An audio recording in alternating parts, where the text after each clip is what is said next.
Okay, so I needed to shift gears. I just finished another live on something else. I'm not going to even mention what it was. If you see it on my YouTube, fantastic. Welcome. Welcome, welcome, welcome. So this is going to be about twin flames. You're not crazy. Twin flame telepathy. I just did a video, a very quick video on the fact that twin flames, twin rays have been star seeds. We started our original makings as souls. Just think about it. If I tell you you were made millions of years ago as a light being, and it's not me telling you, pretty much all spiritualists talk about that. So our original makings were in far, far galaxies, right? And I say this to you. And so then what does that look like? What does that mean to be made as a spirit soul millions, trillions of years ago? Well, it means that you're a starseed, clearly. So it means you're a starseed. And what does that mean? It means you're a starseed. If you have a twin flame, twin ray, most of you, honestly, you're going to be twin flames, to be blunt. And what does that mean? It means there was a split. And the split originated from you being a twin ray. So that means that you were on high vibration for the most of you. Everyone's different, don't get me wrong. But for the most, from what I've seen from the Akashic records that I do and the hypnotherapy, the split for the most part was benign. It was soft. It was sweet. It was like, I want to explore this. And while I explore this, you're going to explore that. And we'll come in the middle and we'll meet again. And then as the energies of the nefarious forces that were going from planet to steal resources, steal sentient beings, destroy, whole populations on other realms, on other life forms and so on, which at this point now, I'm not even going to question it. The concept of other planets is talked about in the Vedic scriptures that are dependent. Again, I always say the same thing, between 7,000 to 10,000 years old, that means the oldest scripture on the planet, the oldest, besides the hieroglyphs in Egypt. So the oldest writings are the Vedic, and then you've got the hieroglyphs in Egypt, and then the Greeks went to Egypt and took a lot of that knowledge. And if you have any understanding of the religious, of the many gods and this and that and the other, you know that many of them are almost mirrors of the Egyptian gods in the Greek mythology. And then, of course, the Romans took it and so on and so forth. So anyway, moving on. So if you were a spirit soul and you agree to this, you go, yes, Tony, I agree. We have reincarnated many times. I'm a spirit soul that's probably billions of years old, millions of years old. And I know my twin and I have been trying to find each other for hundreds of years. Well, it hasn't been hundreds of years. It's been hundreds of thousands of years in some cases. And so before we had words, before we had throat chakras, we had telepathy. We did. We had telepathy. That's how we communicated. As a matter of fact, when you're connecting to the light beings, when you're connected to your guide, it's all telepathy, isn't it? So wouldn't it make sense that the way you would connect is definitely in separation with your twin would be via telepathy, and it will show itself in the most benign ways. I'll give you an example. What do I mean by that? I mean, you're, cleaning the house, your twin has gone shopping to a supermarket, and the thought comes to you, oh, I haven't had lemon curd in a long time. I'm not going to bother him. I'll get it next time. We'll get it next time. I'll put it on the list next time. And holy cow, as you're unpacking the groceries, your twin has returned, and there's a jar of lemon curd.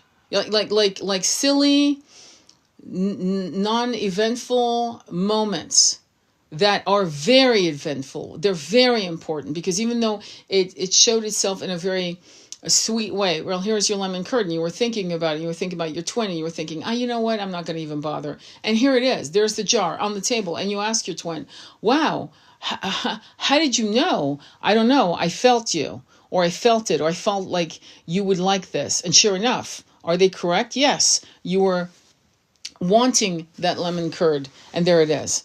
So telepathy and the way we're coming back to our powers is these little gifts, little exercises and gifts of being able to communicate. Never forget, your mother tongue is telepathy.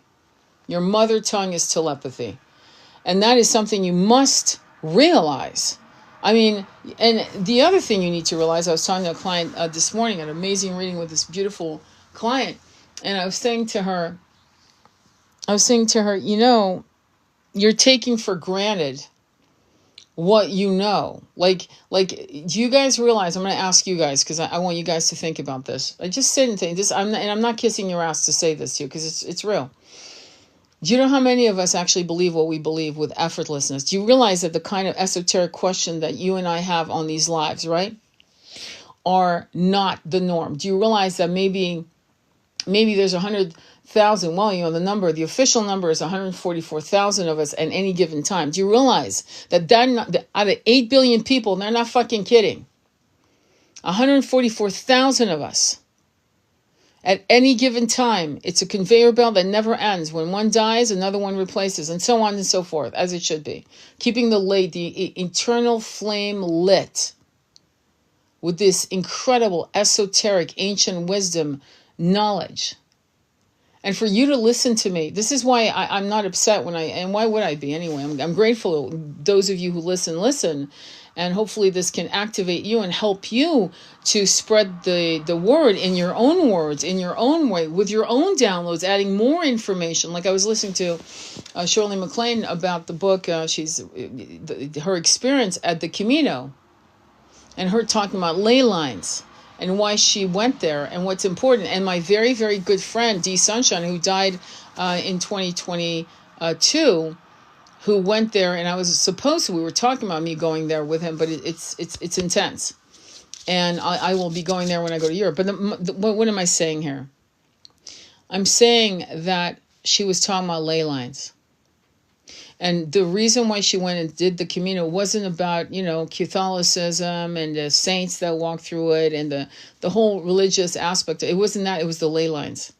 It was the concept of going through France, through into, you know, the Pyrenees, which is a big deal. It's a power place, into Spain and so forth, and meeting the ocean, that kind of thing. Anyway, long story short, my point to you is that we have this ancient wisdom within us that we're still not fully tapping in and realizing that the fact that you're comfortable listening to me right now on these what a lot of people with logical thinking minds, and what I mean by that is 3D logic, which is in itself limited, is something you should really look in the mirror and smile and go, fuck, I'm here.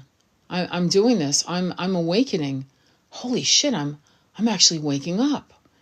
And it could even bring tears of gratitude to your eyes. Because when you look around yourself and you're talking to people, what do they want to talk about?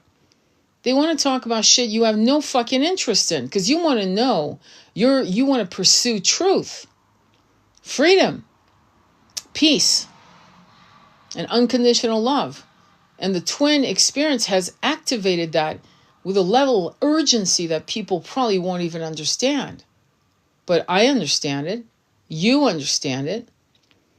And many of you will, well, I mean, you who might be listening to this recording, or you who will shut me off in a few minutes, to be honest, many of you won't listen to the rest, because many of you will go back to the caves of ignorance. Why? Because it's more comfortable. It's a Linus blanket. It's I'm safe here. I know what this jail looks like. I know what this jail is. And I will close I will lock myself in and throw away the key. I'll do it myself. And some of us aren't like that at all. And we want what we had. We want it all back. In fact, we want it better than ever before. What does that mean? What am I talking about? I'm talking about the fact of living with the freedom to do what you want without paying to play. Where no one's going to tell me I need a license for this and this and that, and I need this and I need that. It's like, no, fuck off. I was talking to Andromeda Flame today, and I was saying I was having a download. I actually was. I was an old man, and we were all wearing, in my village, my tribe, and she said, it's got to be Ireland. I went, I think it is. I definitely think it is.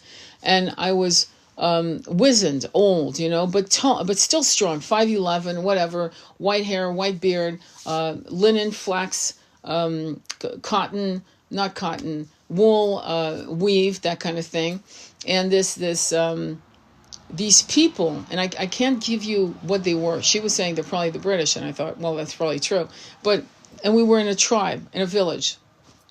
And there was nothing that they had that we wanted. And there was nothing we had that they wanted. It's just that our existence irritated them. That's the sense I got after I hung up with her. The sense of our existence, just us breathing, was too much for them. And they eradicated us. And I remember thinking, as this old elderly wise man, I was like a wise man, an elder, and I was like, it was like, leave us the fuck alone, man. We're not fucking with your shit. We're not trying to steal anything you got, because nothing you got we want. Just leave us the fuck alone. We're by this river, this little tiny stream, actually, with a little tiny waterfall. We're happy. We're growing herbs. We're foraging. We're hunting. We're good. And we will not bother you, but leave us the fuck alone. And they would not. They destroyed the tribe I belonged to. And so there's these memories that if you get really in touch with your soul, that will start tapping your shoulder to remind you. Albert Camus said something where your very existence is the act of rebellion. I'm paraphrasing clearly, but fuck. I mean, so there's an revolution within our own souls. And some of you, I hope all of you make it and stay resolute in this path. It is rocky. Many of you are barefoot and it's cutting the bottoms of your feet.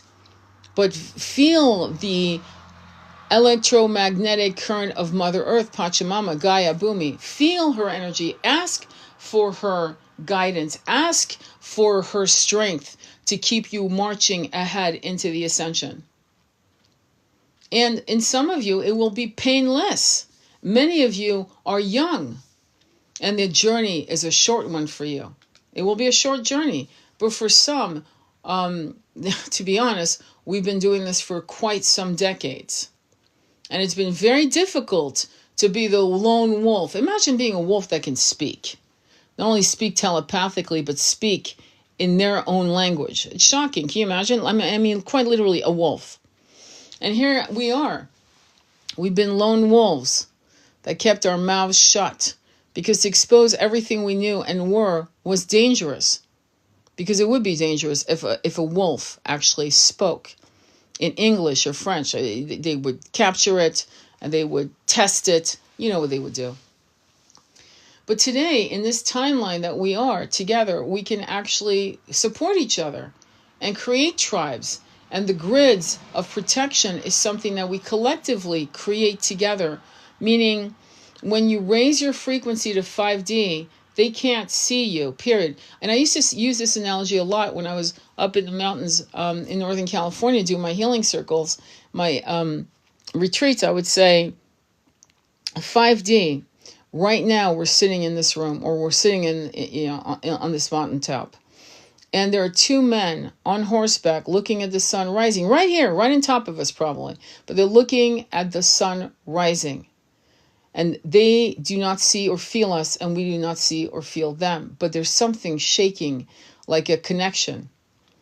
And when Regina Meredith talked about a guided meditation, it was a seated meditation in a circle. I'm trying to remember. Yeah, it was a seating meditation in a circle. Okay, she was I think she was connecting with people who she had done a mystery class with, the 9th mystery school. Okay, anyway, so they're meditating, and they're supposed to keep their eyes closed.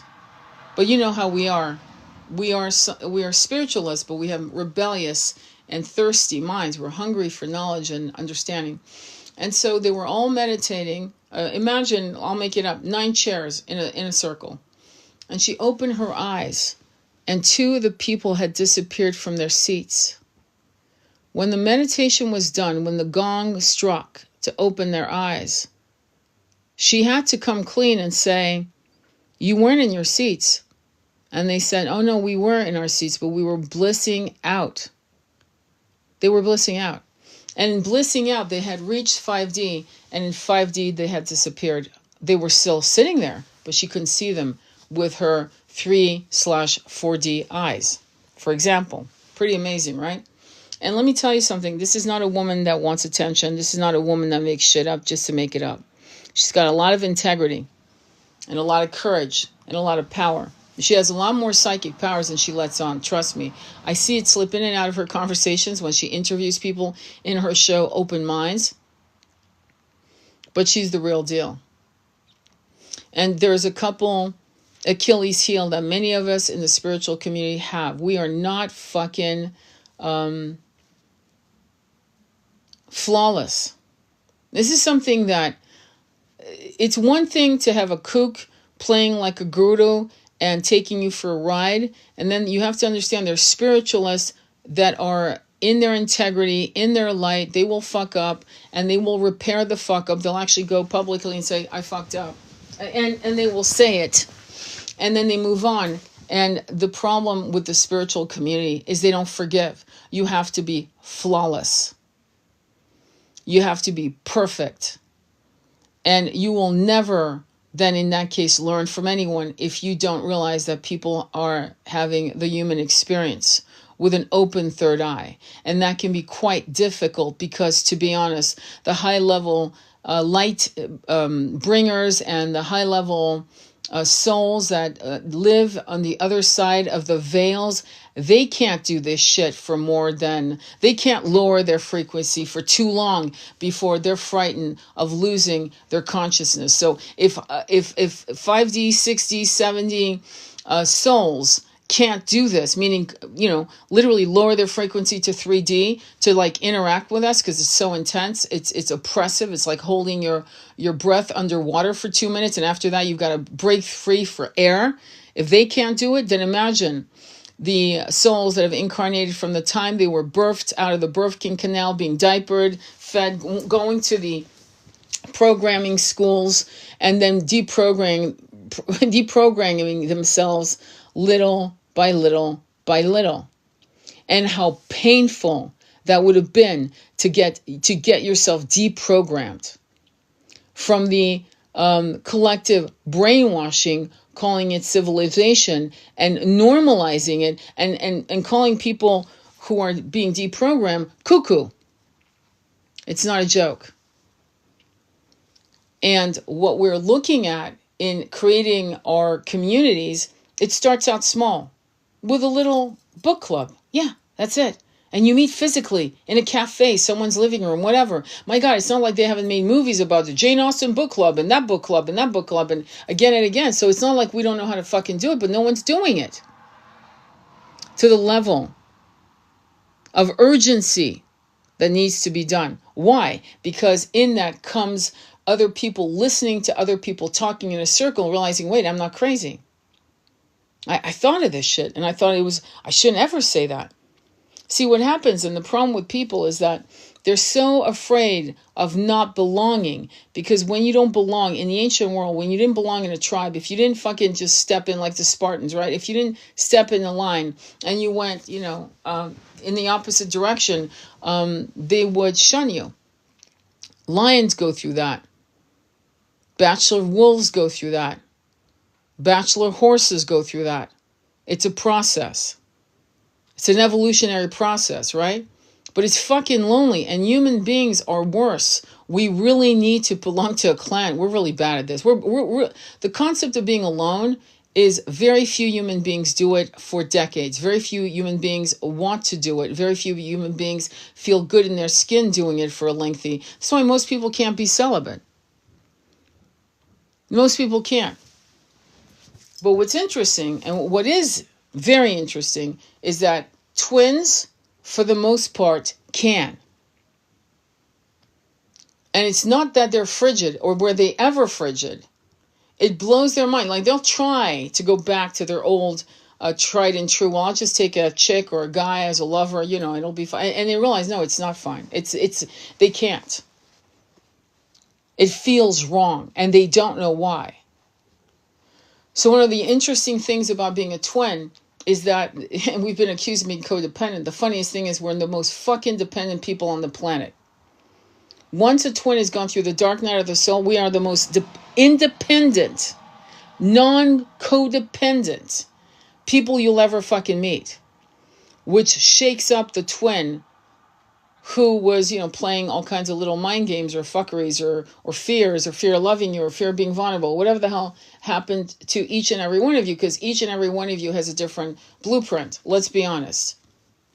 So as we go through the ascension, the process of awakening is also the process of finding and becoming, I'm going to say it, if you're listening to me, this is probably for you, most likely, whether it's pre-recorded or whatever, you're supposed to lead in your communities. You're supposed to lead a book club. You're supposed to be esoteric. You're supposed to talk and incite people to think. And to think off the grid. To color way, way, way outside the lines. And then you discerning whether the person really is brilliant or really is full of shit or really is not well emotionally speaking and is corrupted spiritually. Discernment's going to be part. And what is discernment? If not judgment. Yeah, you're going to fucking judge. You're going to judge. And sometimes you're going to have to judge a book by its cover, which we talked about. Judging without knowing, meaning the first hit is a no. That's it. Go with it. It's a no. Don't let people crowd you with their bullying. Oh my God, no. Give it a chance. No. No is no. Make sure that you protect your space until you have some really wonderful 2 or 3 powerhouses that are part of your tribe that you're forming under the umbrella of a book club or the umbrella of emotional support as a starseed or whatever the fuck you decide to do. However you want to call it. It's up to you. It's your fucking group. But it has to have a round table concept. It has to have a round table energy.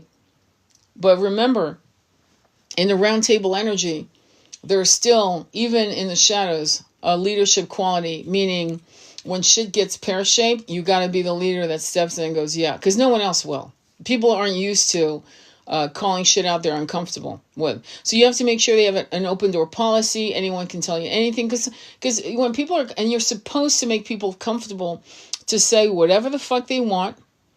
Politically correctness is not okay. It's actually bullshit. It's censorship. Okay?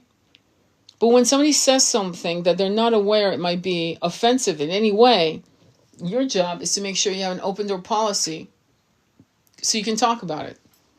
So people can come to you and say, hey, this really offended me. Oh, why? Why did it offend you? Because blah, blah, blah.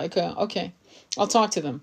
And then you talk to them and say, I won't tell you who, but this offended this person. And what do you think? I don't know. I didn't mean to offend. Most people don't mean to be harmful. They actually don't. Most people don't understand their limitations until it's brought to their, attention.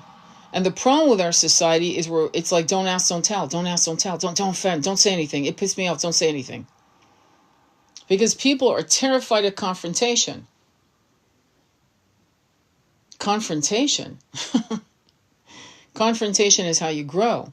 Probably one of the best movies you guys should see on family dynamics and confrontation is Home for the Holidays with Robert Downey Jr. It's hysterically funny and it's fucking triggering. It's funny as hell though. Home for the Holidays with Robert Downey Jr. Why do I give you movies? Because I'm no different than a college professor in the university saying, watch that movie, write a paper. Watch this movie, write a paper. Tell me what you think. Because at this point now, the only way we can get people to really, really think is to watch certain things with new transcendental eyes, to read or to listen to books, and not giving them the pressure. Imagine, listen, here's what's happening in our society. People don't have, especially in America, don't have the 2 hours or 3 hours to read a book. When I was a kid, in fact, the last time I read a book cover to cover in one day, like literally one day, was I'll tell you what it was called, The Interview with a Vampire by Anne Rice. One day, listening to Mozart's Requiem on replay while there was a thunderstorm. Perfect. Fucking perfect scene, perfect music, perfect day. It was one of my most favorite days. Cover to cover, did not stop reading until I was done. That was the last beautiful nectar of a journey of reading on that level of intensity. Now I'm back to reading 2-3 books at once. I pick this one up, that one up, and it's disjointed, but it's how I'm reading now, to be honest, okay? So, but honestly, one of the things you also want to do when you start reading is to have a big journal out, something that's very precious to you, and start copying lines you love. Dating, and it's funny too, because I just realized something my twin used to do. And I have one of his notebooks where he would copy and paste cartoons and favorite quotes, and he'd copy. The book is just a magical book. It's a magical book on his thoughts and what was interesting to him. And I would say do that. You know, you see a line in a book, you're like, oh my God, that's brilliant. Not only do you highlight it, right, meaning with your ink pen or whatever, but then you copy it in your journal so that you have it. You might not have the book. You may lose the book, give the book away, never get it back, but you'll have that, you know, that paragraph in your journal, and that's important. What else can I say? Let me see. She makes some good points. Oh, thank you, honey. You can describe discernment. It has to be learned through experience. No, it doesn't. No, it doesn't. Don't make shit complicated, my love. I'm so happy you're in the conversation. I really do. I'm grateful. But don't do that. Discernment is not through experience. It's not, because that's the bullshit that has looped us in incarnation after incarnation. We thought that if we incarnated as a monk, as a nun, as a Buddhist nun now, a Catholic nun, oh, now I'm going to be a Jesuit priest, now I'm going to be a Knights Templar, now I'm going to be, no. We learn from other people's experience. If we have a brain, we can actually learn about someone's experience. The elders or the young ones, a 3-year-old can teach you fucking massive shit just like a 90-year-old can teach you massive shit. And in between those ages. So we learn. Wise learning is listening, digesting, and this takes empathy. And empathy puts you in the shoes of the person telling you the story. You're not protecting your peace and your energy because you're afraid of being triggered. You're fucking in it. You're messy. So as the person's telling you the story, as you're reading the story, as you're watching the story unfold, you're fucking in it. You're in it in every cell of your body. That's called empathy. Means it's not happening to you, but you're feeling, every step, every knock, every breath. The scent of the air changes because you're there. And from that point of view, okay, of empathy, you learn from other people's mistakes, their triumphs, and so on. And this is something we need to really understand.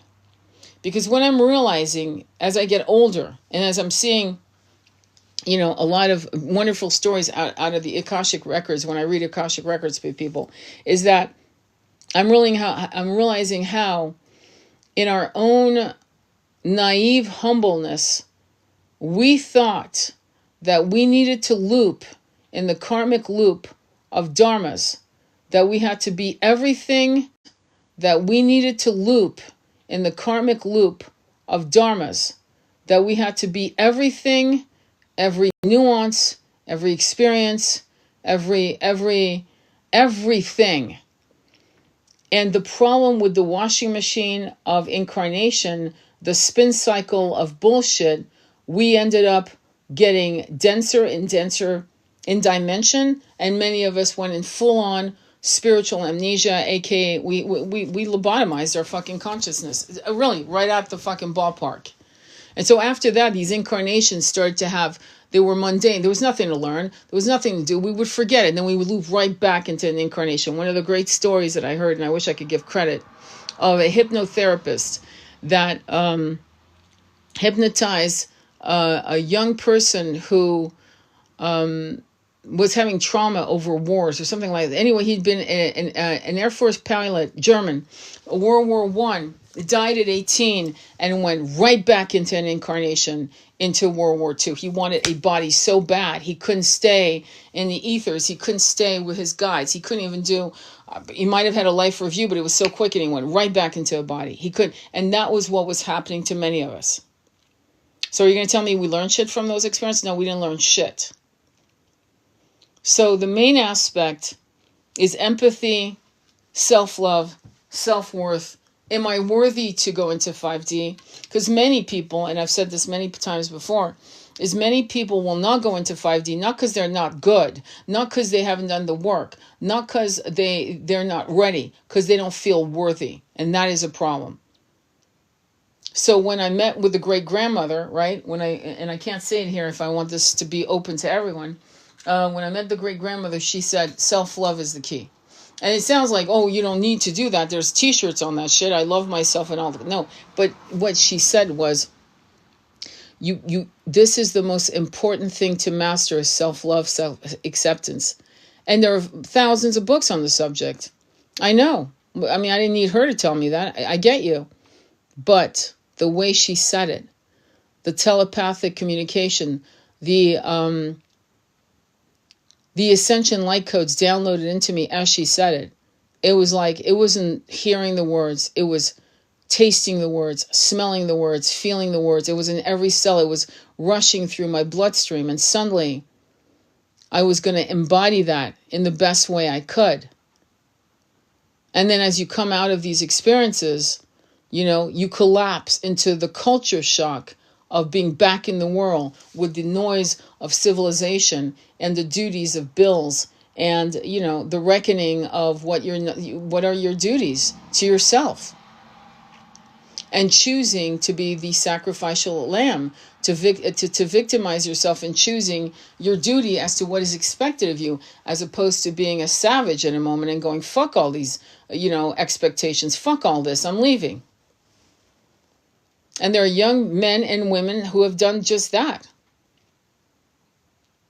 There's one particular young man who I think he's Spanish. I think he's from Spain, or it could be Portugal. I don't remember. But the point is, for the last 3 years, he's been walking the world. And if you look at his feet, you realize, oh my God, his shoes fell off his feet. He's had to create makeshift, weird, rectangular sandals. But if you see pictures of him when he was a famous soccer player, I think he was a rugby or soccer player, and you look at him now, it's night and day. The man is clearly happier now. I'm not saying take a vow of poverty and go walking the world. I'm saying that was what he needed to do. He needed to literally unplug from the matrix and walk away. And people who do that right now, who are walking this planet, doing these things in that level of consciousness, are actively, first of all, working without, some of them know what they're doing, some of them don't. They're actually resetting and recharging ley lines and doing grid work with every footprint they leave behind as they walk from one end of the world to the other. You know what I mean? And so, like, everything each of us was incarnated to do, to come here to do, is massively important. We each have an imprint of what we're supposed to do, and the desire will be so intense that we'll be pushed to do it. But what happens is the monkey mind and the need to be accepted by the outside world will drown out the passions of our hearts. And that is a problem. Because at that point, you get to betray yourself. That's the word, betray yourself. You betray yourself. Because you're so into trying to analyze, is it logical? And then you've got, well-meaning parents and friends that, well, it's not logical. It's not logical. Well-meaning parents and friends that, well, it's not logical. It's not logical. It's like, life isn't logical. The whole system's illogical. Who gives a shit? Is it what you want to do? Yes. Okay, go do it. Discernment means, I hate that word discernment. You know why? Okay, I'm going to tell you why I hate that word. It's judgment. You're judging. Let's do it. Let's just say it. Let's just use words that mean something. One of the things I started noticing, by the way, about people offline when we're not on social media is that all the words we've been forced, coerced, bullied, that's the word, bullied to use, like grape and essayed and other words like, unalivened, all these words, yeah, people are start using it on the streets, face to face, on the phone. I'm like, hang on, wait, stop. You're not using that word with me. You're using the appropriate words. We use these words not to be fucking pulled. We use these words so that our account isn't fucking completely banned. We use these words, we know why. But like there was a word going on, demure. It's so demure. Discernment. No, fuck it. You're judging. That's right. You're judging. It's okay to use words that evoke emotions. And right now I'm actually listening to 1984, right? And I'm taking like small fucking bites. Because sadly, what I'm hearing, because I read, Brave New World and this and that, but 1984 is, and this is why I avoided it for years, because I knew, and I didn't have the emotional power to listen to that book. But suffice it to say, it's happening. And part of it is the, what is it? Pasteurization of words. And words, language, when you take someone's language, I did a whole paper on what they did to the Native Americans and how they took away their language. When you take someone's language and their culture, you've destroyed the essence of their being. Because you have to understand, even though you and I both know we've had many incarnations, we've been many types of people, races, so on and so forth.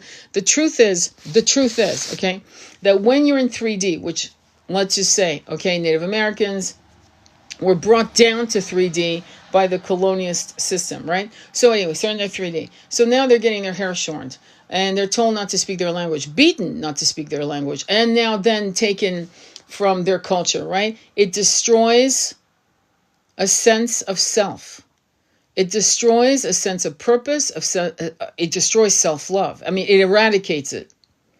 So when we're told not to use certain words as a people in the English language, right? Because it's happening mostly in the English language. I'm noticing that. I'm not seeing the French saying use that word, but not that word. Not yet, anyway. And if I'm wrong, call me out, okay? And I'll say, okay, I was wrong. But so far, I haven't seen it. What it's doing is stripping our humanity. It's actually stripping our empathy. Because you see, if I tell you a story of these women, which I keep bringing up because it's important to me, these women I believe it was in the Sudan, who committed harikari, okay? I'd rather you say harikari than they're unalive themselves. No, harikari. And because they didn't want to be, harikari. And because they didn't want to be attacked by these men coming in, right? Okay. So when I use the appropriate word, though, and I say it correctly in a sentence that evokes emotions in you, passionate emotions, urgency, maybe even bringing tears to your eyes to the injustice of it all. That's important. So that's what I'm saying about words. So fuck discernment, no offense. Judgment. I judge this. I judge that. That's not good. That's good. Black and white. Sometimes, quite often, there's no such thing as black and white thinking except for instincts. When your intuition says no, it's a no. Is that black and white thinking? Yeah, actually it is. And it could save your life. And quite often it has. It saved women's lives and men's lives. They're like, no. Why? I don't feel it. Why not? I don't know. But it's a no. That will save your ass. Now, if you want to make sure that you're correct, you can proceed and see what happens next. Do you see what I'm saying? So words and the way words are used against us by the powers that be to control our speech and our passions and our urgencies and our self-love and our self-respect and our self-belief in our feelings and our intuition is something done on purpose for an agenda. And that's not fucking conspiracy theory, though I have no problems with a lot of conspiracy theories. You have two kinds. One that just want likes and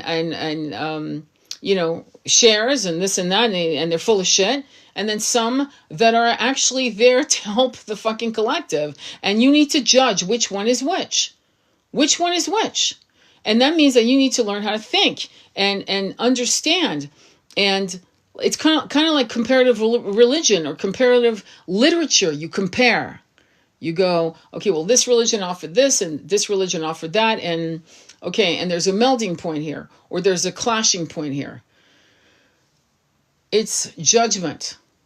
And I don't know why people are afraid of some of these words, and they're being made afraid. And what's really irritating me, and I'm going to be blunt, is that our kids right now, starting at the age of 10, are being taught to speak in words that have no life, no color, no passion due to social media. And you as parents, you as siblings, you as adults need to make sure that you correct adults around you to say unaliven. Oh, you mean, you know, and you know the word I'm talking about. Oh, grape. Oh, little grapes. Oh, you mean, and you correct them. And this is part of us taking back our power. You may think these are small things, and they're not. These are small things that destroy our autonomy and our ability to actually use words and the metaphor of words and how words can evoke emotions, and you know it. You've read poetry that had you in tears. You've seen speeches in a movie that had you sobbing. You know what I mean. And when you take and you strip words of life, you've stripped the meaning of life. And to me, it's not about art, it's about communication, if that makes sense. Anyway, any questions or comments? Thank you for liking live. Any questions or comments? Anything you want to share? All right, so I think I'm going to do a quick tarot, and it's going to be 3 cards, really. And I'm going to ask, what do we need to understand right now in the timeline that we live in, okay? And that's going to be really, so please tell me what they need to know. Please tell me what they need to know. What do they need to know? So I'm just taking cards out. The Page of Wands, the World, and the Temperance. Okay, fabulous. Let me tell you what this means. So what this means is the Page of Wands. What did I just discuss? I discussed passions. And the Page of Wands is passion. It's fire. It's connected to Sagittarius, Leo, and what's the other sign that's a fire? Aries, okay? And then we go right into, actually, it wasn't the World. Hang on. It was Justice. I just realized. By the way, I'm using Egyptian cards. Sometimes I forget. No, it's 11, which is Justice. Isn't that interesting? I just said what I said. And here we're talking about passionate messages for justice, righting the wrongs, into Temperance. 14, magnetic communication with the public. It's connected to Angel Michael, and he is taking 2 cups and pouring the ephemeral liquid back and forth. It's like this misty liquid. And what is this liquid? What is this energy? It's souls. And he's actually transmuting, transforming the energy. And it's a soft transformation, unlike Tower, unlike Death. It is a soft transformation. Isn't that fabulous? So, and I just said what I said. So that's, what does it say? It says to me, change your language. Change how you speak. Be passionate. Be urgent. Don't give a fuck. When you step into dog shit, say you're sorry. But don't hesitate to say what you need to say. Tell me more about what they need to understand. 9 of Swords, anxiety. 5 of Cups, disappointment. Knight of Swords, impulsivity. Okay, let me explain to you what they're saying about you. And this might be true for all of you or one of you. I don't know. Or somebody else. I don't know. 9 of Swords is about anxiety, not sleeping, and it's a self-induced panic. It's anxiety, self-induced. Why? 5 of Cups is a man standing, typically a man standing by a river in a cape, and there are 3 cups spilled over. The wine has spilled over, and they're disappointed at the 3 cups, the 3 failures, okay, as a metaphor. But he's so busy looking at the failures, he doesn't realize that behind him are 2 cups, standing up, empty, ready to be filled with new intentions. He's not seeing it. Because, no offense, it's a pity party. It's woe is me. Nothing I touch turns to gold. Woe is me. I never get to win. Well, guess what? When you keep saying that, it's an affirmation to that truth. Knight of Swords is what happens when you're angry, when you're impatient. It's a messenger, a fast messenger. It's almost impatient. It could be rude, but it's not a good card. Let me see what else you guys need to know. What else you guys need to know in this journey? Because this journey is not for the faint of heart. Ascension is not for the faint of heart. If you're asleep, you know, ignorance is bliss, my friend. It's a good saying because it's true. All right, let's see what else. Okay, the Hierophant. I'll tell you what that means in a minute. Oh, holy shit. Okay. You can't make this shit up. The first card is Hierophant. The Hierophant is connected to Taurus energy, which we're in Taurus season. That's why I'm mentioning it. It's number 5. Again, remember we had the Temperance card, 14, which is 5, magnetic communication with the public. 5 is Mercury, connected to magnetic communication with the public. It also means traditional values. What are traditional values? Well, traditional values is a hierarchy. Why do I say that? Well, because the Hierophant is also known as the Pope card. Pope. He's wearing the Egyptian headdress, but the Pope headdress. There are 2 people giving him obeisances, kneeling at his feet. What does that mean? It's the 1% to the 99%, right?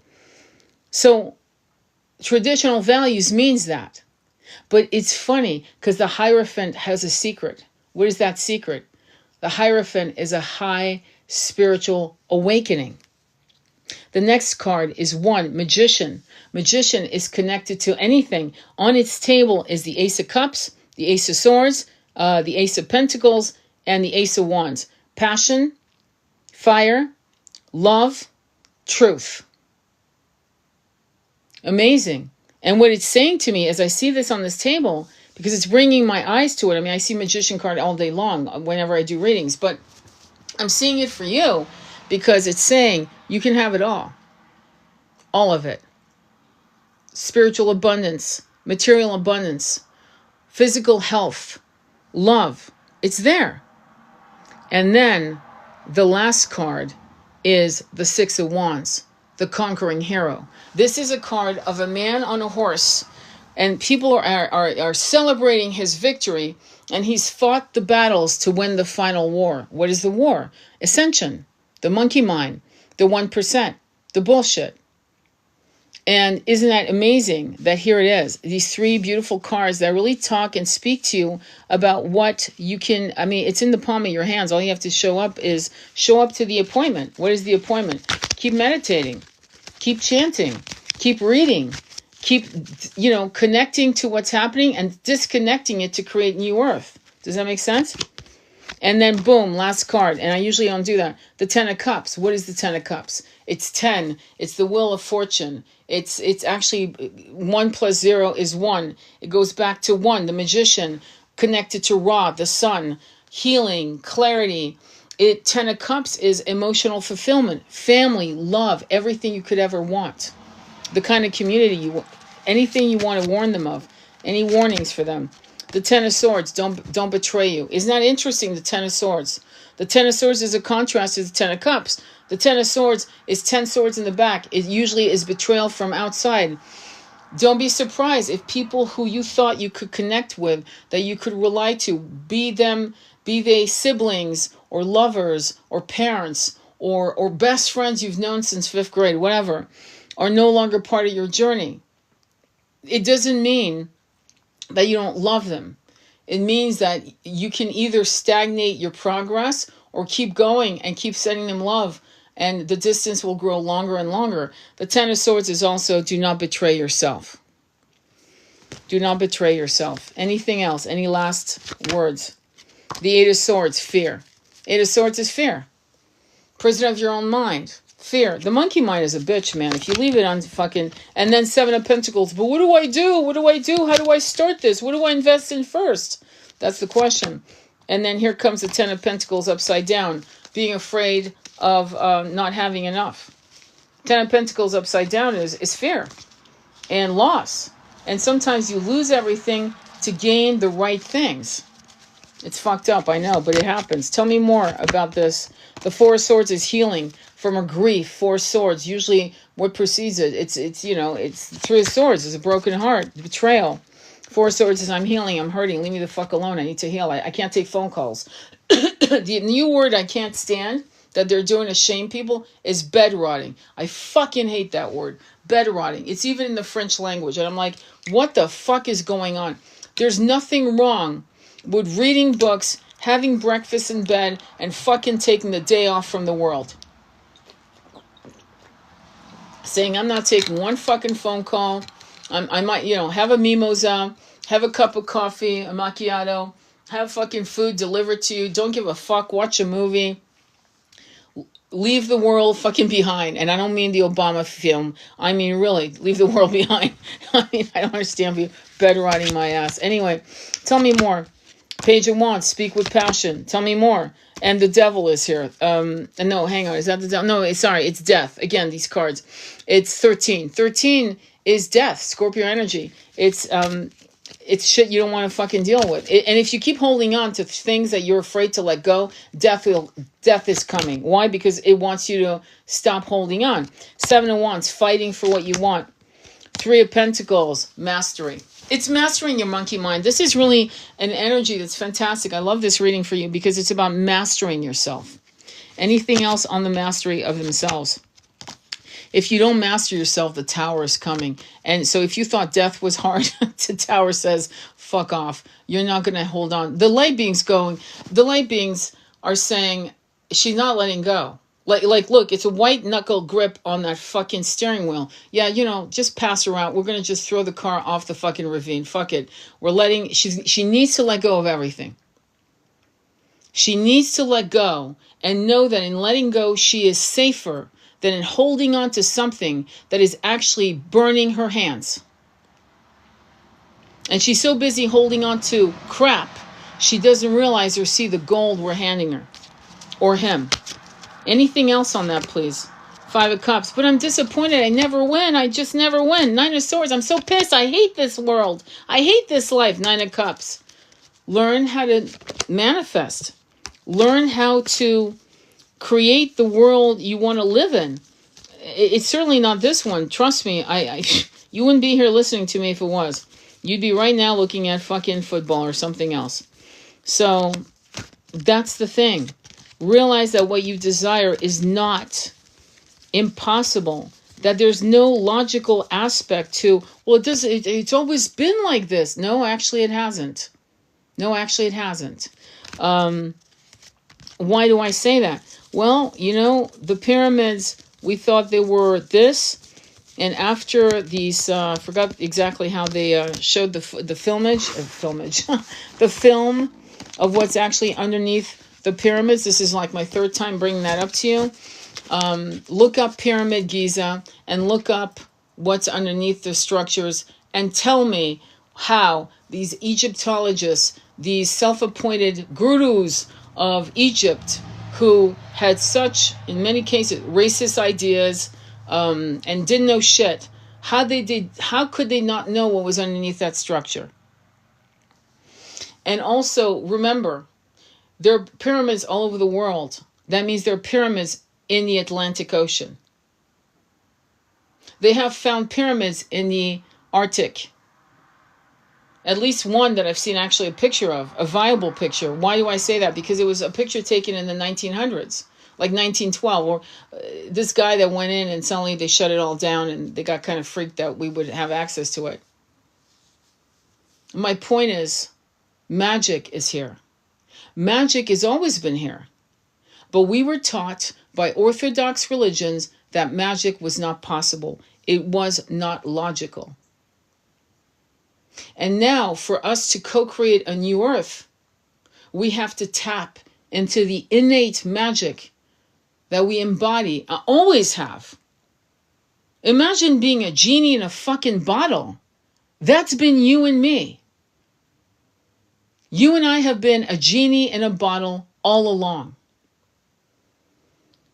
And the master of that bottle, the way we were tossed around, were the 1%. The orthodox teachings. These limited, vile, really cruel systems that controlled us with, let's be honest, fear. Fear of going to hell. Right? It certainly didn't come out of love. There was no love in these, meetings that they brought us to save our souls, because we were born in sin. So my point is, there's a lot going on right now. And just wake up and allow yourself to wake up and do what you got to do. And don't be afraid. And if you feel alone and you feel it's time for you not to be alone, then create these clubs, groups, and yes, you might be you and one other person. You guys are looking at each other at a coffee shop, going, "I guess it's just you and me." All right, let's start. I mean, it could be that, and that's okay, because as long as you have one doc holiday, my friend, you're good to go. Okay, last card for these folks. Last card. What do they need to know? The Lovers, a choice. You have a choice. And the Lovers is connected to the number 6, connected to the planet Venus, connected to choice. And love is how we were created, not sin. And love is what was always. And by the way, in this card, ironically speaking, I just realized, I know it's an Egyptian deck that I'm playing with, but I mean, you think, ha, but right between the Lovers arguing, they're actually arguing, believe it or not, in the background is a pyramid. And above them is like Ra. Tell me more about this. 6 of Pentacles. Don't breadcrumb yourself. Queen of Cups. Queen of Cups. It's connected to the ocean. It's connected to the infinite. It's connected to the ocean of consciousness. It's connected to the actual ocean. And water is a conduit. Water is your ally. I don't even want to tell you the last Akashic reading I did, because I'm going to write about it, because it's so intense, and it's connected to water and how water heals. And I mean heals, like quite literally heals. And we have forgotten how to heal. We have plants right now called weeds, one of them being dandelion. It's called a weed, but we know it's good for the liver. And what is liver? It's connected to anger. When you have problems with your liver, it's anger. We have Japanese knotweed growing like in abundance you wouldn't believe right now where I live, and all over into the Northeast. It's one of the few plants that actually crosses the blood-brain barrier.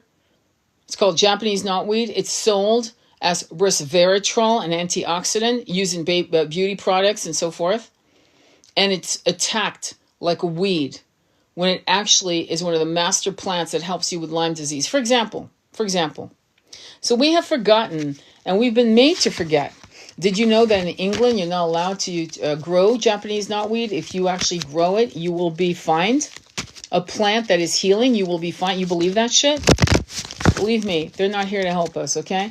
More, tell me more. 5 of Swords, conflict. The world, a new cycle. 5 of Cups, disappointment. The Magician. The Magician keeps coming back saying, what do you want? The problem is, what you want, you're afraid to want. You're afraid to want it. You're afraid that you're silly. You're like a kid at Christmas wanting that fucking red bike, and you know your parents can't afford it. And you're like, there's no way it's coming. So I'm not even going to fucking want it. Not realizing that the bike could come from a neighbor, a gift, an anonymous gift, a teacher that loves you, an uncle you haven't heard of from forever, a grandparent, your best friend whose parents think you're a great kid, and they know you can't afford, they know your parents can't, but the bike would come to you from, and instead of limiting your belief system that only your parents can give you what you need, you decide not to want it. It's kind of like saying, I remember clients saying that to me when I was working for psychic stores, saying, will I win the lotto? And I would ask them, do you want to win the lotto? Or do you want to have money? Oh no, I just want money. Okay, so don't limit your desire. In other words, ask for the money. Fuck where it comes from. Make sure that no one's harmed for it. It could be, I remember the story, I'll never forget, of George Harrison, who was a devotee of Prabhupada. And one of the guys he was hanging out with, who was a monk, just so you know, lived in the temple and was broke as broke. And when George Harrison died, he didn't know this was happening. He inherited $7 million from George Harrison. Now, they were friends, don't get me wrong, but he didn't know it was coming. No fucking idea. $7 million. This is in the 1980s. It changed his life. I think it was the 80s when George Harrison died. It could have been the early, I don't remember. Anyway, so don't limit. So the 5 of Swords is internal conflict. The world is saying there's a new cycle coming. Choose. 5 of Cups means you're like, kicking rocks with your self-pity. No offense. Don't want to, it's not an insult, but it's your self-pity. And the Magician walks in going, what the fuck do you want? Tell me what you want.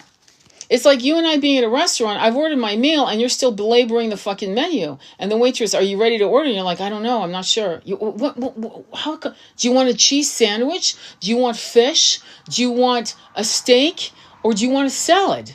I don't know. I don't know. It's just not logical what I want. What do you mean it's not logical? Well, I want an avocado with a tomato. Well, just ask. And the waitress says, no, we have the avocado. We have the tomato. Can you make it in a sandwich with mayo? Yeah, we can. Do you have a lettuce? Yeah, we have lettuce. Ask and you shall receive. It's weird. It's weird. Ask and you shall receive. So that's what's happening. You're thinking too much and not mapping out in you map. You're not creating a blueprint for your life. You're sitting there wondering if it's possible. Next card, the Sun, Queen of Swords. Yeah, you're in your mind. You're in your monkey mind.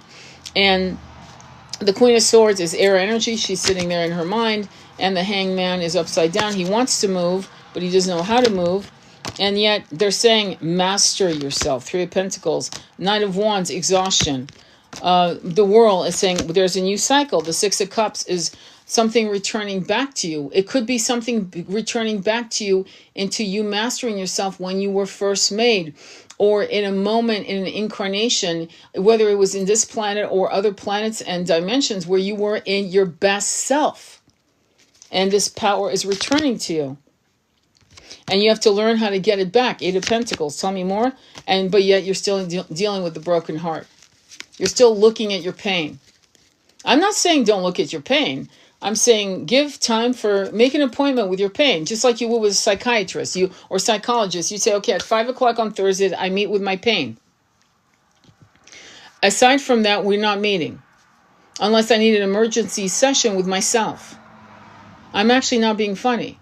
Like schedule your meeting with your pain, meeting with your anger, meeting with your inner child, meeting with your, meetings. Like schedule fucking meetings. I'm not joking. I'm actually being dead serious.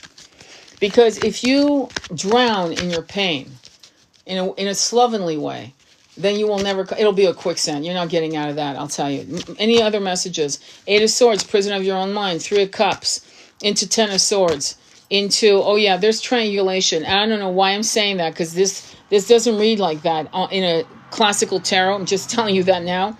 But I'm seeing Eight of Swords, prison of your own mind, to the Ten of Swords, betrayal, and in the middle, Three of Cups. You've been triangulated as a child, as a lover, and it's fucking you up, and it's coming back. Judgment. By the way, Judgment. It's not a card called Discernment. It's called Judgment. Just kidding. And Five of Wands, outside competition.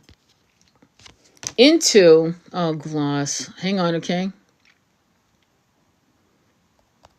Let me see if I can get this.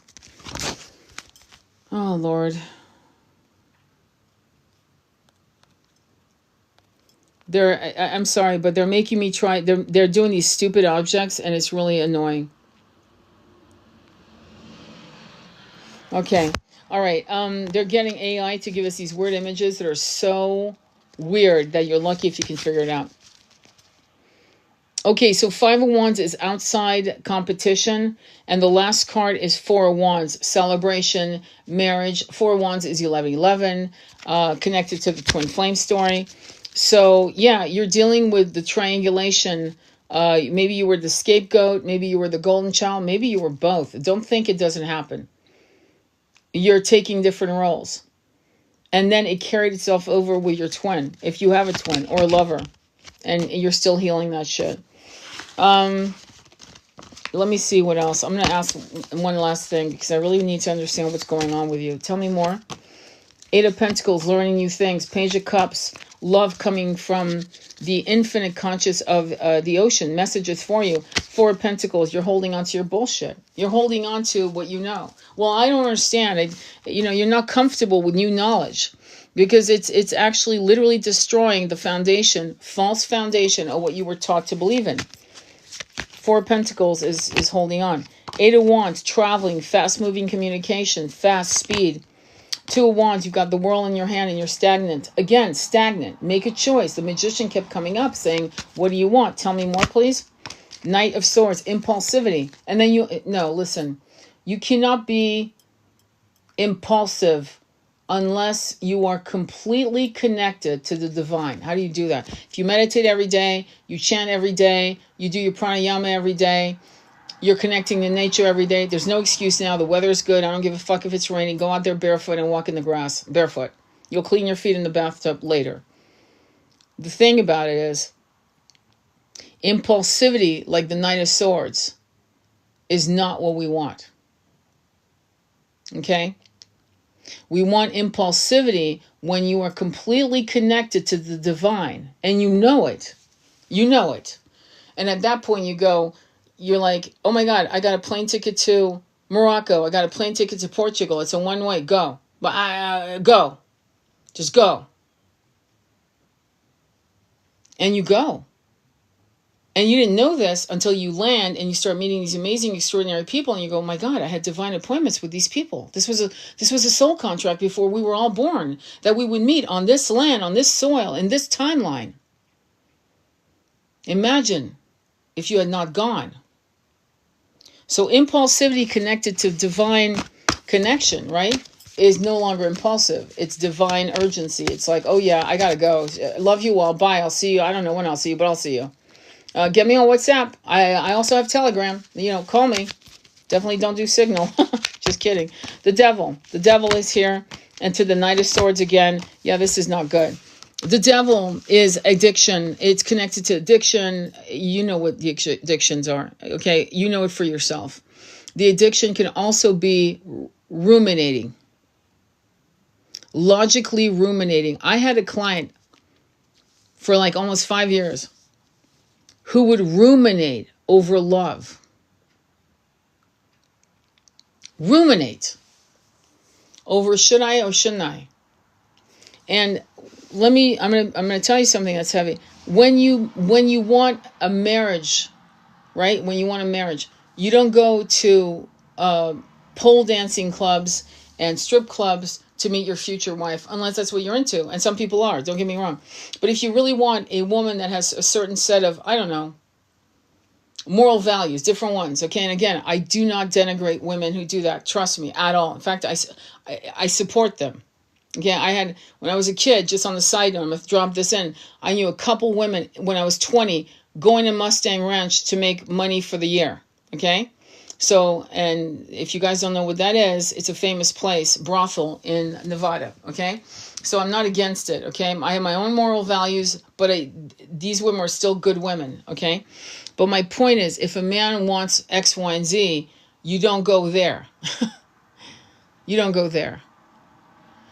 And the problem with people is that they can't be celibate. They can't be without the nookie for more than 3 months. They lose their fucking mind. And that is not tantric. That is deviancy. And I'm going to explain to you what I mean by deviancy. It means it's owned. They're owned. Their root chakra is corrupted by needing hookups. Hookup is not tantrika power. Hookups is not high priest, high priestess power. Hookups is just wanting to overeat. It's no different. It's sexual gluttony. How's that? Okay? And so when you see the devil with what I'm seeing here, the devil to the Knight of Swords to the Star. So let me break it down.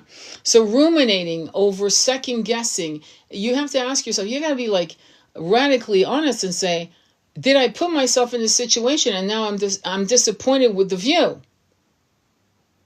If you're looking to go to Bimini, right, and you end up in Burbank, and you're like, I'm disappointed, I'd look at you like, I don't understand.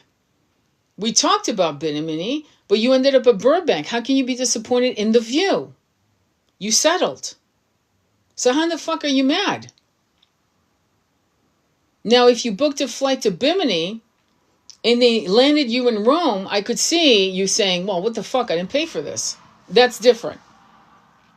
So rumination is a looping, and it's a toxic loop of the human mind, aka the monkey mind, the false ego, that is trying to figure out, well, what is this? And somebody like me would say, I don't understand. She's not for you. You know, you don't want a body count. She's had 200. You don't want a woman that does this and that? She's done all of this and that. Why are you ruminating? The answer is no. Right? It's like buying a car. You want a red car. You're not going to settle for a black SUV if you want a red Fiat. You're going to keep going until you find what you want. And that takes celibacy. That takes waiting. That takes not buying the first thing that's out there. That's you actually believing in abundance of the universe, perfect timing. The person who owned your red Fiat owns it right now. It's not yours yet, but they're about to sell it. Why? Because they're moving to Spain. They're leaving the country and they have to sell it now. They're not taking it with them. They can get a Fiat in Europe. So they sell it to you. Timing. You see? It's no different than finding the love of your life. It's no different than starting your business. It's no different than buying your home. It's no different. The people whose home you will live in, they right now own it and enjoy it. And maybe in 2 years they'll be ready to sell it and you'll be ready. Divine timing. So the devil is the monkey mind going, well, I'm doing all this manifestation work. It's not fucking working. No, because it's not time for you. There are other people involved in your desires, aka the house you want, aka the man you want or the woman you want. They're still detangling themselves from a toxic marriage or dead marriage or a marriage that just feels like a sibling celibate marriage, which happens a lot more than you think. So now we have all that information going on. Then we have the Knight of Swords, impulsive, like I am so sick of this bullshit. Well, no shit, because you don't have a spiritual compass, because you're not watering your heart with different, beautiful, wise books and music and wisdoms that are going to give you a temperance, a patience, a calmness, a peace, a knowing that it's already there. Is that there's other things that need to be untangled, and part of you are involved in it, or in some cases you're not involved in it at all. It's other people that need to untangle themselves out of what's going to end up being yours. And here comes the star, 17. 17 is the star of the Magi. It's connecting to wish upon a star. Remember, a magician kept coming up and saying, what do you want? And it's saying, what do you want? And again, she's kneeling by a pool of water, and it's midnight, and there's all these stars, right? And it turns to, 17 turns into 8. 8, unlike what a lot of people say, it's a lucky number. It's not a fucking lucky number. It's a very intense karmic number. It's a number that embodies karmic dues to other people. In other words, you fucked up. Maybe you were a slave owner, or you were a Genghis Khan, or, Genghis Khan's not going to have great numbers 300 years later, or whatever, 1,000 years later, right? He's not going to come in going, kumbaya, I'm doing great now. No. Okay, so, and most importantly, that's why I see a lot of, to be honest, like today I had a client, the day she was born was the 5th, and her number was 8, her life path, okay? And so 5th means Mercury, communication with the public. It's a fast-moving number of truth. And communication isn't just the word, it's writing, it's painting, it's dancing, you get it, right? Okay, so this number, 17, is saying heal, wish for it, heal. There's healing here. And there's also the shadows of 8. What didn't you do in a past life or in this incarnation, right?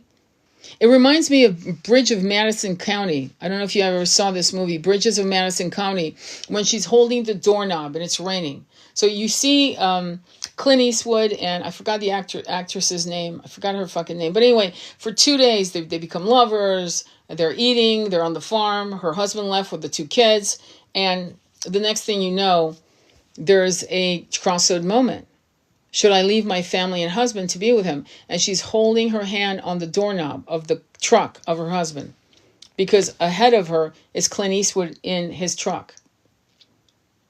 Have you betrayed yourself? Did fear betray you? Or did duty, or was duty more important than that? And you have to be honest, because in some cases it is duty. It is a soul contract with, say, the children and the husband. Trust me. But in some cases, there is no husband. There is no children. There's no one. And at that point, you're betraying yourself because of fear. So 8, upright, is riddled with the question of what is it that you needed to do that you did not do. When it's sideways, and I told her, get a necklace where it's sideways, because I'll remind you to always be, and at that point, it's the infinity loop. It's position, just like in tarot. Tarot's no different. If I see the King of Cups, his back to the Queen of Cups, with the Ace of Swords upside down, I know that though they love each other, they're fucking being dishonest. They're not talking to each other, and they're refusing to see each other. Because the position of the cards, for example. Okay, and what's in the middle, for example. Does that make sense? I hope it does. So let's see what else. What else do you have for these people? 6 of Pentacles, don't breadcrumb yourself. Ace of Wands, be in your creative passion. And 10 of Wands, drop your burdens. Drop your ineffectiveness. Drop your false humility. Or actually, fuck it, it's not humility, it's fear. You're afraid. You're afraid of failing. I'd say 80% of people are afraid of failing. 20% are afraid of success. Who are you? Are you afraid of success? Are you afraid of failing? But it's saying, stop bullshitting yourself. Go for your passions. Drop those burdens. Drop them. Will they be able to drop their burdens? No, not with a fight. You're going to have a fight. Why? Because you want to please other people. How will people see you? How will people see you? Don't forget, you've had incarnations as the hermit woman, the herbalist, the midwife. You wouldn't be here if you hadn't. The herbalist, the midwife, the elder man in the woods, in a hut, away from people, far, far away from the fucking village. You wanted nothing to do with them. And you foraged mushrooms, you foraged ancient apple trees. People would bring you things to trade for your healing knowledge and your wisdom, and you were far, far away. So the fact that 5 of Wands is coming up because you're afraid of people, of what they think, like, remember who you are and what you lived. And you did it for an entire incarnation. You did it when you were young and beautiful. You did it when you were going into your middle years. And if you survived, right, you went right into the 80s and 90s and you survived the aspect of being the lone wolf. You survived it. The lone hawk. And so the 5 of Wands is showing me that you're actually afraid of people. What will they think? I'll drop my burdens. I'll do what I want. I'll take that younger man. Woman. It's like, please stop. But have integrity. Have integrity. Is that younger man truly your twin? Is that young woman truly your twin? Or is it just a sexapade? Let's be honest. Be honest, okay? Tell me more. What's going on? And the Queen of Cups, there's a lot of emotions, a lot of creativity. 4 of Swords, healing again from the broken heart. And oh my God, and the King of Swords. And the King of Swords might be the person, usually it's a masculine, so I'm just going to go for it. The King of Swords is a son of a bitch. He is very cold in his heart. He has had to. Is he for real that cold? Ace of Cups. No, he loves you, but he doesn't want to. And if, you're male, then reverse the roles. Because when typically in tarot, the King of Swords is the only card that is definitely a masculine. The only time I see it as a woman is when she is so massively pissed off that she actually becomes this cold ice queen. I mean, she's like iron and ice. But the point is, the love is there. It's real. So you're dealing with some shit where the person, it's funny too, because that was my reading today. It's so weird. And I've saged these cards. Tell me more. 6 of Swords is I just want peace, moving into calmer waters.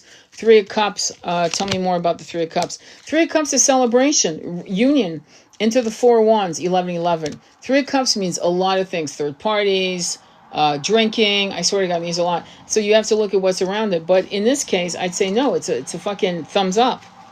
It's a thumbs up. Let me add the numbers. So 3 and 4. Hang on let me do this. 3 and 4 is 7. It's the journey. Connected to Jupiter, which is very emotional. By the way, the Queen of Cups is there. Remember, it's the cups. And when I add, hang on, okay, let me add this. When I add 6 and 4 and 3, 6 comes from 6 of Swords. The 4 comes the 4 wands. So 6 and 4 is 10. 10 plus 3, the 3 good cups. You remember, reunion? That's 13. That's death, transformation. Which makes sense because the King of Swords is cold. And for him to collapse and to surrender to love, there's a destruction happening. Death comes, right? Death comes to open the heart, to break the heart wide open. Let me see what else. This is quite interesting. Thank you, Jackie. Let me see what else is coming up for you guys. This is interesting. 3 of Wands into 6 of Cups into the Queen of Wands. Okay, so the 3 of Wands is usually what it means is my ships have come in. The portals have opened. Timing is on your side. 6 of Cups is someone returning. It's someone connected to past lives. It's joy. They're 2 little kids. 6 of Cups into the Queen of Wands. Queen of Wands is fire energy. We keep seeing that, but fire energy, which means Leo, Aries, and Sagittarius. Tell me more about this. Is she the other woman? 8 of Swords. Is that the person listening to this live? Is that her? The Sun. Yes. Okay. But is the 8 of Swords her energy?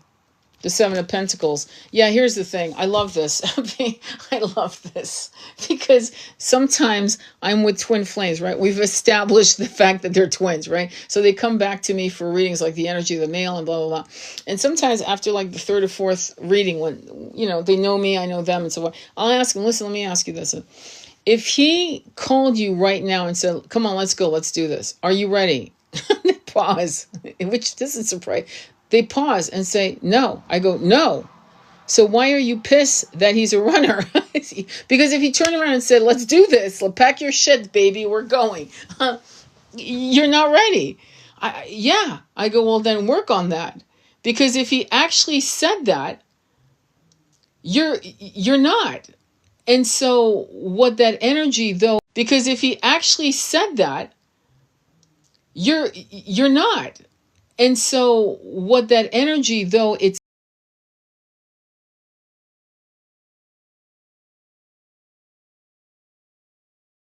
the question is asked, and now that shadowed answer of no, I'm not ready is exposed into the light of day. Guess question is asked, and now that shadowed answer of no, I'm not ready is exposed into the light of day. Guess what happens? You realize that part of the reason why they're a runner is because you're pushing them away. You're pulling them in and pushing them away. It's like you're rubbing their head and slapping them in their face. And that's funny. Not funny. It's not funny, but it's funny. And why do I know that? Well, because I went through that with my twin. I wasn't ready. I was like, fuck that. No, I'm not. But somehow what happens is you're looping, you're ruminating, you're desiring. It turns into a fever. Seriously, it's an obsession. It's a limerence. No, it's a fucking obsession. Right words for the right emotions. Obsession. And the obsession drives you fucking crazy. But when the chips are down, you go, wait, hang on. What the fuck is wrong with me? If he actually knocked on my door right now, I'm not fucking ready. I don't have the money I want. I don't want the situation I want. I want to sell this. I want to get rid of that. I'm still divorcing my person, or I haven't even started. I'm not ready. Massive. Thank you, Deb. Let me see what else. What else do they need to know? 6 of Pentacles, breadcrumbing, imbalance of give and take. The Queen of Swords to the 2 of Swords. Yeah, truth that doesn't want to be shown. Yeah, listen to this. This is really good. So 6 of Pentacles is an imbalance of give and take. Why do I say that? Well, because the Queen of Swords and the 2 of Swords walked right out of the deck. So the Queen of Swords is saying, she's ruminating. She's thinking about it, the logical aspect. The 2 of Swords is she's not seeing the truth. Why? Because the 2 of Swords is a woman on her knees, blindfolded, with the swords over her chest. A tsunami is coming behind her, but she refuses to see reality for what it is. And the Queen of Cups is fucking... So that's both of you. You're the Queen of Swords and the Queen of Cups in an emotional conflict between your heart and what it wants and the reality of what the situation is, and also your monkey mind just beating the shit out of you. Basically, that's it. Does that make sense? Tell me more about this energy. I mean, is there a way out? Ace of Pentacles, new beginning in the material world. The Moon, how do I get there? I'm confused. How do I get there? Well, the Moon is spiritual material conflict. It's 1-8, right? So it's 18. It's the 18th card in the Major Arcana. So, but when you add 1 plus 8, if you've ever looked at my numerology, I haven't done that many videos, but it's on my playlist, right? 9 is the master number. No, not 22, and it's not 11. And I know this for a fact because I have done numerology since 1994, and I've seen the result of people who are living 11 and 22 and 26 and 28. And I could go on and on and on. And so 9 is the master number. In fact, it's known mathematically to be so. So if you want to know more about 9, check out my videos on my playlist.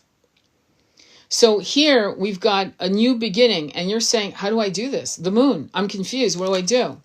18. Okay. 18. Okay. What else is coming in? The 3 of Swords. Broken heart. You're afraid to get hurt. That's what it shows me. A new beginning is beckoning you. A new beginning is asking you to choose this path. And you're confused because you don't have you're not sure where you're going. You're not sure it's going to work out. And because you're afraid of getting hurt. And let me just say this. You've had millions of incarnations. And you survived death every time. Every time you survived it. Number 1. You survived failures every time. You survived broken hearts every time. Because if that wasn't true, you wouldn't be here reincarnating again. What you need to master is the fear of failure and realizing that in life, right, there's no way you can fuck this up because in the end we die and we go on to the other, and we just move on. It's like the first time you got fired. Who gives a fuck? No, of course I don't do readings for free. Absolutely not. I have too much respect for myself. But right now we're doing a collective reading. I don't want to hear 22 ever again. I hear you. I hear you, Crystal. All right, what else? Let's see this. 8 of Swords, prison of one's own mind. 7 of Cups. I'm so overwhelmed and confused is what it means. I don't know what to choose. And then here comes Justice. 11, righting the wrongs. Okay, tell me more. Now the shadow, interesting, 11, right? The number 11. So 11 is 1 plus 1 equals 2. The shadow of that is the High Priestess in tarot. The shadow of that in numerology, in Kabbalah numerology, is the moon. Here we go with the moon. But what does it mean? It means psychic powers. It means getting downloads. Now, what's fucked up about the monkey mind is that you'll get a download zooming across with perfect clarity from waking up from dead sleep or walking, and suddenly the answer comes like a hummingbird, and there comes the monkey mind, and you forgot what the answer was, or you beat the shit out of it until you've forgotten what the answer was. That's the nature of the monkey mind. Okay?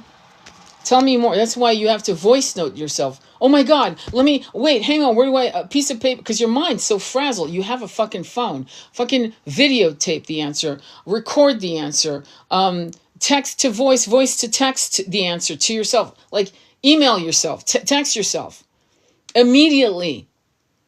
And then sit with it in meditation later on. But if you allow it to go, thinking, because, our arrogant little monkey, I'll remember in 6 hours. No, you won't. In fact, you'll be so fucking pissed that you didn't write it down or record it, and you will forget what the fuck that incredible divine voice told you was the answer to your question. It's tragic. Tragic. It's like seeing the perfect crystal in a shop, testing it, and you're salivating it, and finally, after 3 days of rumination, walking by, and it fucking got sold the day you walked out of that store. And being haunted by it for 7 years. That's how bad it is. It's really bad.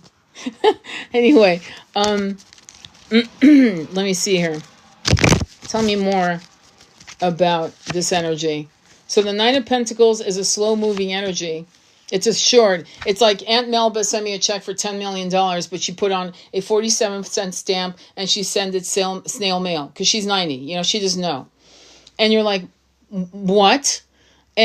But it's coming and the check is good. And you're shocked. I mean, you trust the mail, U.S. mail to some level, but not really. And not for that. And you're biting your nails until the 7th day. There it is in your fucking mailbox. And you're like, holy fuck, it got here. And you take it to the bank and it's done. So the Knight of Pentacles is a sure moving situation, shifting, bringing something that you've wanted. And Temperance, Angel Michael, is making the transformations. Remember delays?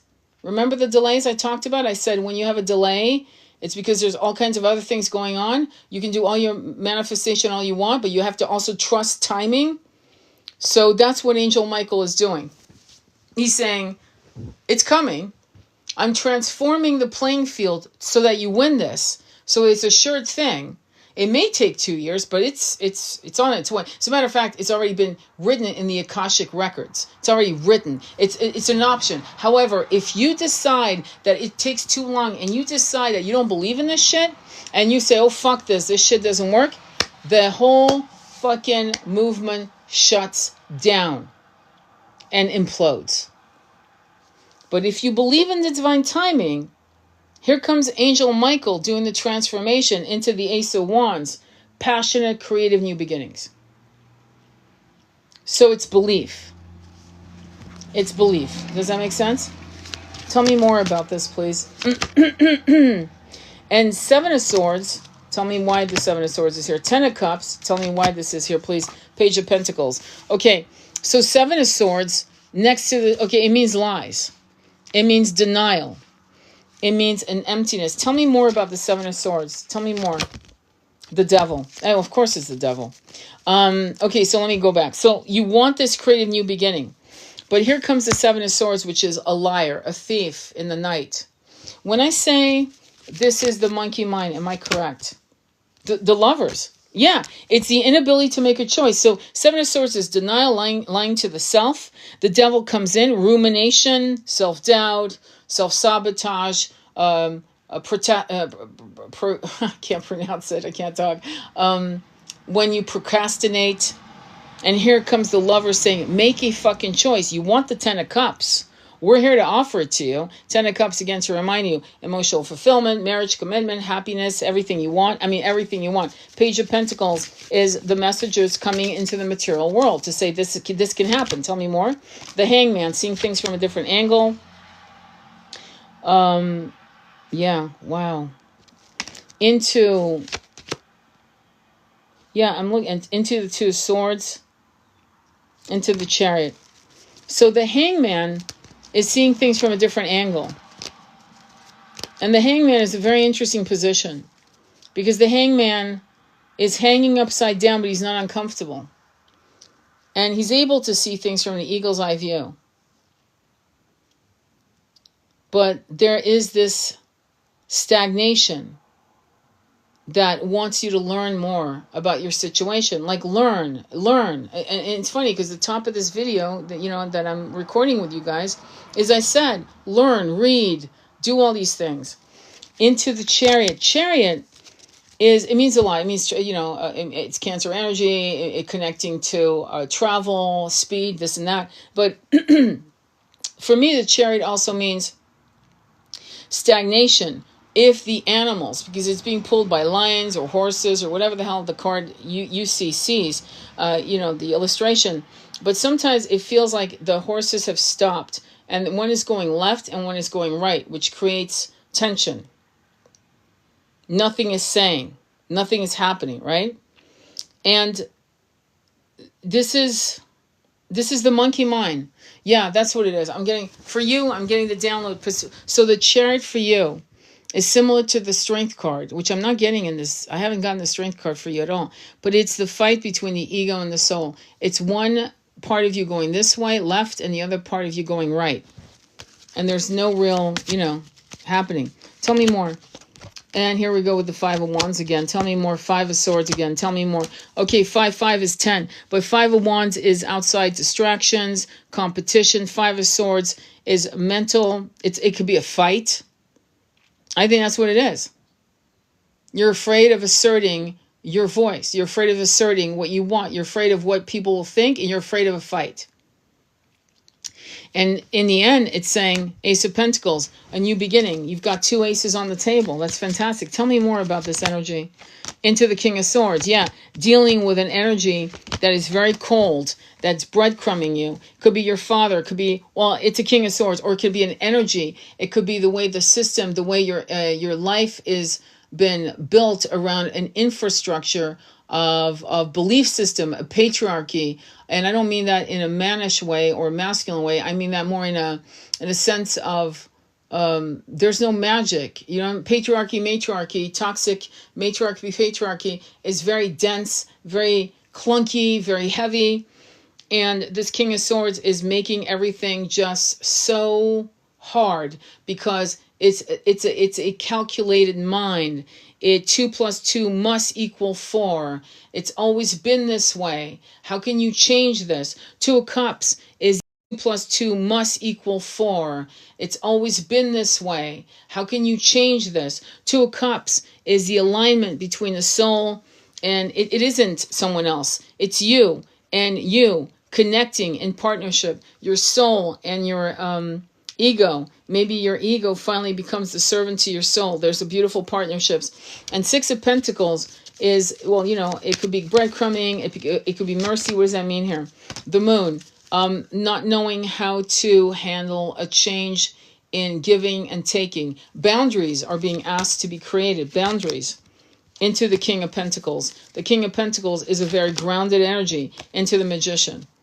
So it's you reasserting yourself and breathing new life into your relationship with your parents, your family, your children, and them realizing that you are a woman after all. You're a man after all. You're a passionate person after all. You're not just a mother, someone's daughter, this and that. It's very important, on the side note, it's very important that if you're a parent, that you start really working hard on making sure that you're not treating your adult child like a fucking child. Okay? No woman or man at the age of 50 should be talked to by their father or mother like they're 12. That should never happen. You've got to be self-aware as a parent. Similarly, your job as a daughter or son has to be to assert yourself as an adult. That means you say, I'm not 12, mom or dad. Love you though. Right? What are you going to cut my meat now? Hello? So, you know, this is, and this for people is very explosive because you don't want to have an altercation. And by the way, why would that cause an altercation? It would be my question to you. Why would it? And will it? Will it create a mood? Mommy or daddy are now going to pout. Yeah. Yeah, that's right. And, you know, and there's the you don't see me conversation with the parent. You don't see me. And if you were the scapegoat child or the golden child, whatever the fuck child you were, yeah, conversations need to be had. Why? Because it's not just for you, believe it or not. You're in service to them. If that's been the dynamics, and that's kept you from actually choosing the love of your life, or choosing the kind of relationships that were fucked up and you know it, and it's not to blame mom or dad. Don't get me wrong. Like, don't get it twisted. It's not what I'm saying. I'm saying your foundation made you pick shit that you knew you could have done better than that. Okay? Maybe you were married and you might say to yourself, I'm married to a karmic. My twin's married to a karmic. Well, we're all karmics, but okay, we'll use that term karmic, okay, for this conversation. Why is your twin married to the karmic in 2025? It's not 1925. It's not 1825. What the fuck's going on here? And when you ask that question, right, or there's certain things you've accepted, you have to ask yourself, who taught me this shit? Who taught me to get the short end of the stick? Who taught me that I couldn't be valued to have everything I want? Who taught me I can't have it all? Who? And you have to be honest. And you still have to love, in my opinion, unless you're, I'm going to be blunt, unless your mother or dad beat the fuck out of you, put you in a closet and God knows what, okay, unless they did that, don't fucking block them. Don't do that to old people. Don't fucking do that. Okay? Have compassion and know you are the last hope they have in being their spiritual teacher to drop their body with the least amount of some scars, karmic loops as they can. By gently having these conversations, or not, but having them. And that's going to take some balls in your part. And you're not there to trigger and make life hard for them. You're trying to wake them the fuck up. Because at the end of the day, you don't give a shit anymore how, they're going to harm you. Because they're not. They can't harm you. At some point, you're bulletproof. Trust me, you're bulletproof.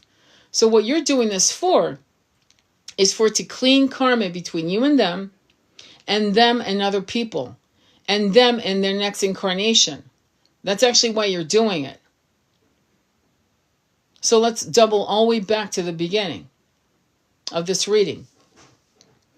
You have to realize that in this journey, you're going to have to deconstruct why your throat chakra can't speak its truth about what you need, about what your little girl or little boy needs. And for the first person you need to talk to is you. You need to be comfortable in taking care of that little child looking up at you with expectant eyes, that inner child that you've been ignoring. And then, when you become the parent, mother or father or both that you've never had to that little inner child, at that point you can have a conversation with your parents. Because let me tell you something, part of the reasons why, there are multiple reasons why we have runner, chaser, this, that, and the other, and all that crap, right? Okay? But it has to do with your parents. It has to do with your environment. It has to do with the infrastructure. It has to do with your parents being brainwashed. It has to do with your parents being exhausted, seeing your grandparents, their parents exhausted over a system that never ended. And all of that needs to be deconstructed very quickly. It doesn't take a lot of effort, trust me, because all you have to do is accept it, that, yeah, that's what happened. And then go into massive self-forgiveness for the resentment you choked on with your parents or your siblings, and some of your siblings and some of your parents. There's nothing they will fucking die holding their cross of their 3D belief systems. But you still have to give them compassion. And that's a gift you give to yourself. Because in doing that, you burn karma. Because if they die and you resent the fuck out of them to their very last breath, you've just earned some massive, you've earned a little suitcase of bullshit that is now yours. You've inherited the suitcase of bullshit. It's yours. So forgiveness is going to be your ally, not your jailer. Your jailer will become your anger, your unresolved anger. And there's nothing wrong with telling your whoever what's going on. The problem with the masculine twin flame, this is why many of us like the show 1923. It's because in that show, what is the hunter, I forgot his name, but whatever. What is the hunter, what is one of the qualities? He doesn't fucking talk his emotions at all. Welcome to your basic masculine energy. Very few men want to talk their emotions. Because to talk their emotion means to put a light as to some of their most vulnerable points they've experienced in this incarnation. It's all they can do is handle this one, much less other ones. That's why 20% of the masculines out there are doing the work and 80% are not. They're terrified of opening that Pandora's box. When you see the end of the movie, right? Let's say you see the end of the show. Look at the show. Look at how they end the show. How do they end the show? What do they say about him? Listen to what's said. And that's why so many people are into that show. Spencer. Gotcha. Alex and Spencer. Right. Okay, cool. So, and it is a twin flame. Crystal, her and I were talking about it today. They're twin flames. There's no fucking doubt they're twin flames. Absolutely. And they were on the edge of graduating. And to be honest with you, if I were to say anything about their, I mean, it's 1923, so they're dead, right? It's 2025, they're dead. Okay, so so would they incarnate back into this timeline? Probably. Why? Because when they died with the 1923 mindset. Okay, there's no spoiler alert. Trust me. But when all parties die, and they die with the 3D mindset. But there's this incredible love that they would do anything for, right? Which is very twin flame. It's something that most people are shaking their head like, what the fuck is wrong with them? Like, there's plenty of fish in the sea, right? I mean, they even have a website called Plenty of Fish. So there you go. But they're coming back probably in 3D to do another loop to wake up. But guess what timeline they're coming in? It's been 100 years, right? Or whatever, the timeline. They're coming back to remember with parents like you. You're now their parents. They choose a different lineage. Trust me, some go into this, but most people say, yeah, I think I'm done here. I need to, go somewhere else. Hang on, I've got something else on the tip of my tongue. Oh, yes. So when they cross over, I want you to pay attention if you watch the show 1923. When they cross over, watch where they cross over. Watch how the afterlife is shown. Pay attention to that. Because that's 3D. And that's looping. Does that make sense? That's looping. When you look at 1883, again, the show, okay, with, what's his name, Harrison Ford, the end, look at how the afterlife looks. That's 3D. There's more. I mean, there's more. But I just did a video on us as starseeds. Look at my video. It's a very short video. It's less than a minute. And you know how many people are looking at it? No one really. I'm not cry mouthing or go, oh no one's looking at my. No, it's not that. It's I watch what people are interested in. Celibacy is going viral. I'm not crazy. He's got a couple. But what I'm saying to you is that it's interesting. But the starseed, this concept of us being on other planets and being alive and well and making love in transcendental, tantric, mind-blowing sex that we brought down the energy, the vibrational energy back onto planet Earth. Whenever we were connected with our twin, right? Which created the runner chaser. Trust me, that's what creates it. The root chakra is fucking blown up. And whoever is more misaligned with their own trauma will run. Great sex creates a runner. Okay? It's either very bad sex and they're not interested, you know what I mean? Or it's mind-blowing sex and it freaks them out. And I told the story. I think they're telling me to tell you the story. So I'm going to tell you the story. So I had a client who had a daughter. And she wanted me to do a reading to see if there were twin flames. And sure, yep, boom. Unfortunately, yeah, twin flames. And I'm going to tell you exactly what happened. They had sex, her and this beautiful man. Both extraordinarily beautiful young people. And within 10 minutes after, and I remember her saying, and then everything was great, and suddenly it wasn't. Suddenly it was like something fucking turned, like something, like a massive boulder fell in between them. And it was a somatic memory caused by the root chakra.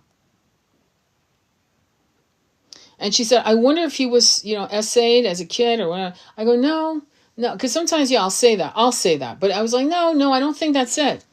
No, this is past life stuff. And I hung up the phone. And I don't know, I couldn't get this out of my mind. And suddenly the movie Revenge with Kevin Costner came up. And I went, oh, fuck. And then suddenly I got a massive download. And the download was that she lived in a harem. I've told this story before, but some of you haven't heard it. She lived in a harem. I was getting an Akashic record download. She lived in a harem. I think it was 1600 or maybe 1700. I don't know. But she was in a harem, European, and she was making love to a man. I was watching her making love to a man. And I was like, wait, hang on. A eunuch? There's no way a eunuch. And I was like, no, it's not a eunuch. I couldn't get it out of my mind. And out of nowhere, it came to me, oh my God, it's a janissary. Now, for you, those of you who don't know what I'm talking about, really. Janissaries were an elite group of Green Berets. I'm going to use that term. Green Berets, Navy SEALs, for the Ottoman Empire. And they were stalked by European young boys trained for warfare. Okay? And somehow he got into the harem. And it could have been that it was a side door in the garden or whatever. But they got caught in the fucking middle of the act. And in those days, if you got caught, effing someone else, you were pretty much fucked.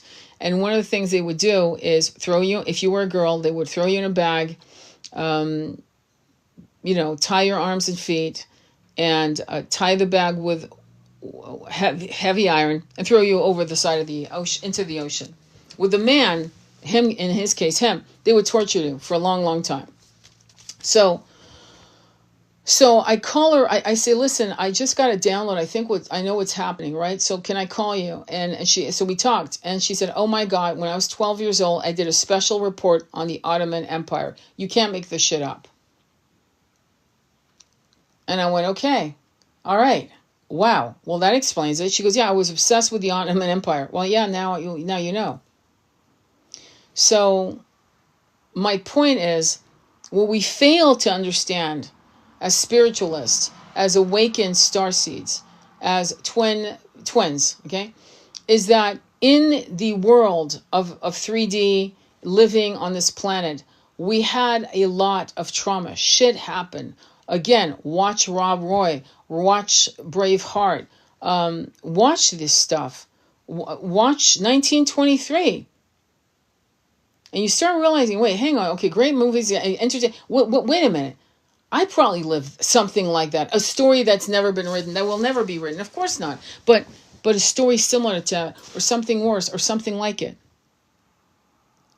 And that's why when the twins come together, there is the nectar, there is the pleasure, it is otherworldly, it's unexplainable, but he creates a runner.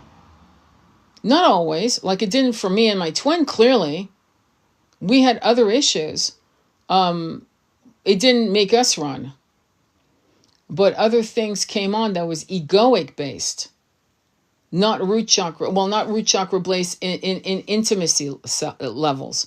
But it's a long story and I'm not going to get into it today, or ever online. But the point is, it's something I'll write about and you guys can read it if you want to. But the point is, it's intense. And so, as you look at some of these shows, you're not bed rotting. You're fucking trying to figure out who you are. You're trying to remember who you are. You're trying to lick your wounds. You're trying to take some time to just maybe do nothing. Eat, sleep, and recharge. And everything that these people are giving us, like terms like bed rotting, that's psyop shit. Who the fuck came up with that? Bed rotting? No, I'm lounging. I'm languorous. I'm on my hammock outside. What are you doing? Nothing. What are you going to do next? Nothing. What do you have plans for tomorrow? I'm not sure. There's nothing wrong with that. Nothing.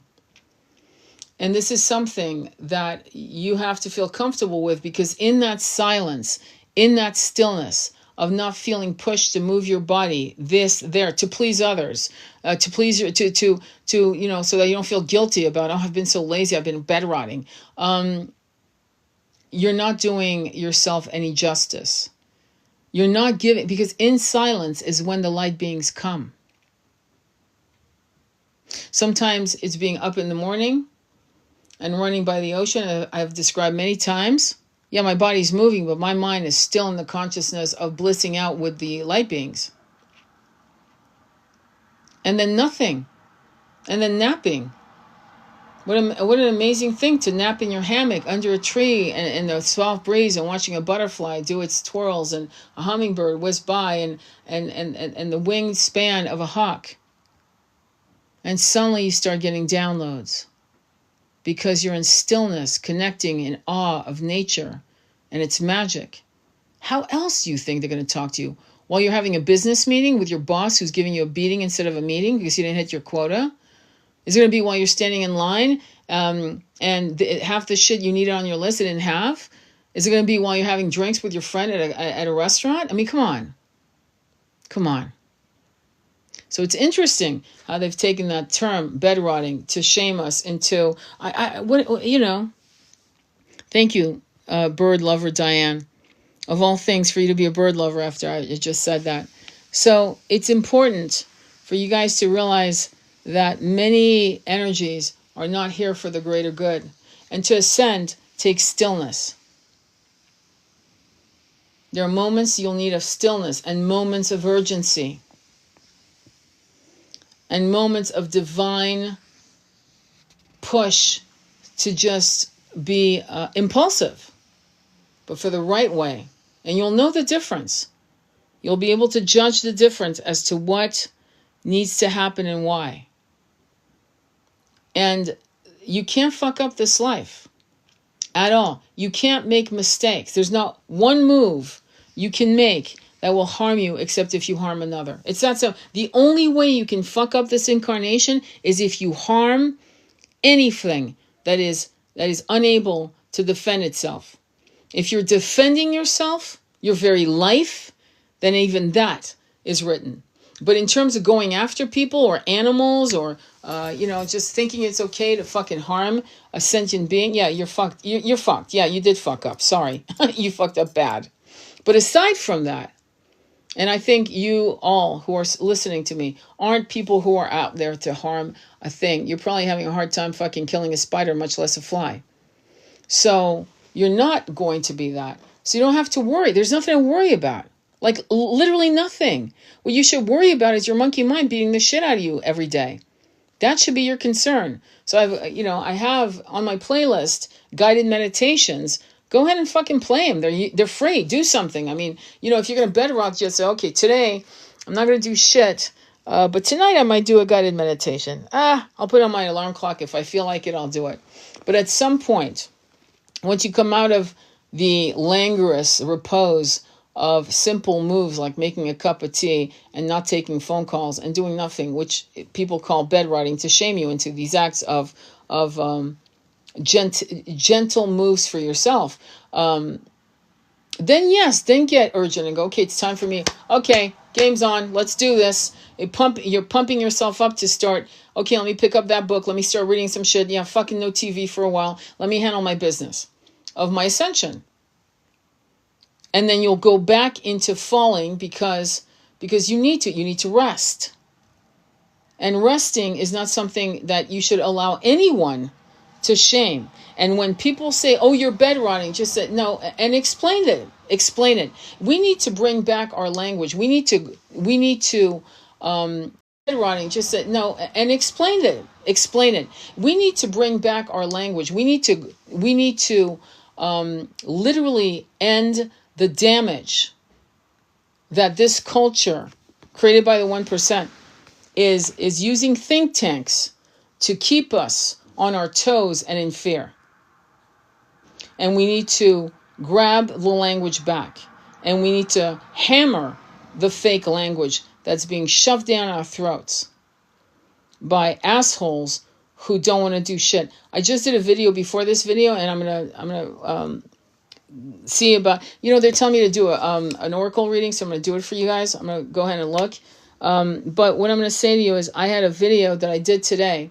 Real quick, it was like 17 minutes. Check it out. It'll be on my YouTube channel tonight. Please, in case people decide to shut us down, because we don't know who is who, right, anymore. We don't know who's for what. But if we are shut down in 2 days, you may want to make sure to follow me on YouTube, okay? And YouTube, I have a link. It's Sacred Intimacy Tarot if you want to continue. And I will do lives on YouTube, okay? But for now, I want you to settle into yourself, because now we're going to ask for a message from the Oracle cards of Kali, the Kali Oracle deck. And then I'll read it to you, and then I will have this video up and ready by tonight, I hope, or by tomorrow morning, and you can listen to its entirety. And please share it with people who you think. Don't share it with just whoever. Like, don't do me a favor and share it to, no, share it with people you know could actually use the information, okay? Really. All right, so I'm going to ask you, thank you, my love. I'm going to ask you to pick top, bottom, or middle, Don't get offended if I pick someone and you didn't pick. Trust the message. But top, bottom, and middle, and majority wins. And you got to type it in. Top, bottom, and middle. Okay? Thank you, my love. Middle. I stopped. Middle. Top, bottom, or middle. Majority wins. Middle. Middle. Perfect. Middle. You got it. Okay. So the card you got is 1. 1 is connected to the sun. And the card is called Smashana. Smashana. Okay? So hang on. Let me move the phone over here, because I've got to turn to the light. I like low lights. That's one of my things. Okay, so let me read this. And let's begin. All right, let's bear with me. There's a whole forward, and I didn't realize. Holy shit. Okay, hang on. Okay, here we go. So, Smashana.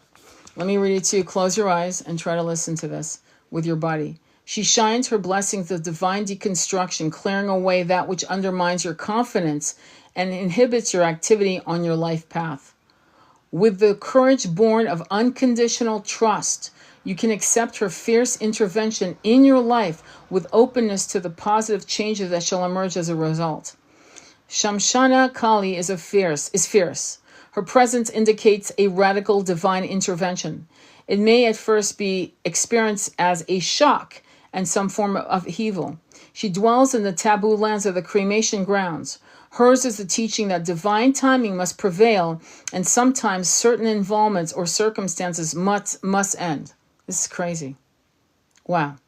We cannot control the workings of destiny, but we can choose how we respond to the essential endings of a chapter in our lives. I was telling my client today, I was saying I was watching a monk, and he was being interviewed, and he was asked, "Are you happy?" And he said, "I'm not interested in happiness." And the person asking was shocked, because everyone wants to be happy. But I understood him. I understood where he was coming from. But he said something that really was a mic drop. He said, because at the opposite end of happiness is sadness. And what I seek is peace. Mic drop. I was like, yeah, that's it. That's all we want is peace. Because in peace, you accept. In peace, you surrender. In peace, you have unconditional trust. In peace, you know that shit ends. Nothing is permanent. Nothing. Not governments, not flags, not religions. You look, there were religions 3,000 years ago that you and I don't remember the name of. So that's interesting. Peace. So let's continue. Shamshana can appear when we are in a difficult times due to the loss of a loved one or the failure of something we had counted on, or even a more subtle inner experience of an ending we cannot link to an external event. Her presence is an indication that life as you know it will change radically. This can be a welcome release from difficult times and prolonged cycles of suffering. Shamshana is not quiet and subdued in the cremation grounds. She is wild and vital. She brings energy and aliveness to situations where there would otherwise be none. She brings about an end to stagnation that has been depleted in your life force. An upheaval can give rise to uncertainty about how to manage the transition that will come next. We must remember in the tantric teachings, cremation grounds are not only places of death, but of liberation. Kali teaches that sometimes what we have loved needs to be released so a greater love can manifest in a new form. We cannot always know why that needs to be, but we can trust Kali is active for our benefit. We may have a fear around letting go, just as many beings fear the ultimate act of letting go, the release of the body into death itself. Kali, okay, let me stop here because this is important. When you make death, and I've multiple times have I said that, but when you make death your advisor, and what does that mean?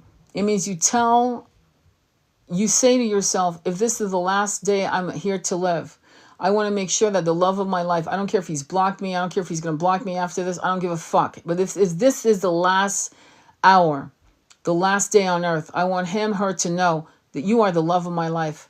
I will never forget you. And on the other side of this, when I cross over, I hope to meet you on the flip side of the sun.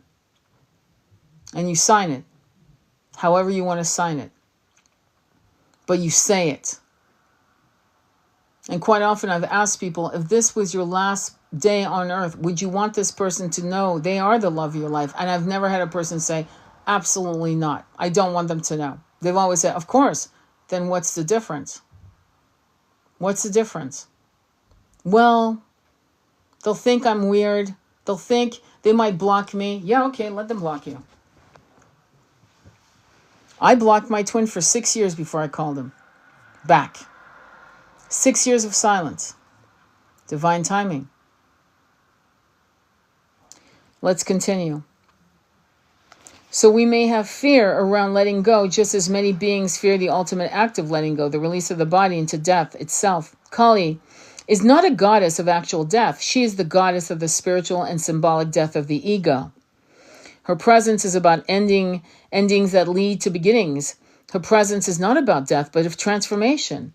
She not only brings to an end that which obstructs our spiritual fruition, she also manifests the path from release to reemergence.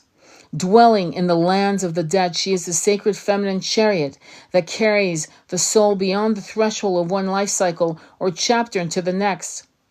If you know you have come to the end of the road in some significant way and are awaiting clarity on how to cross the threshold towards whatever is next, her presence will make the path known to you.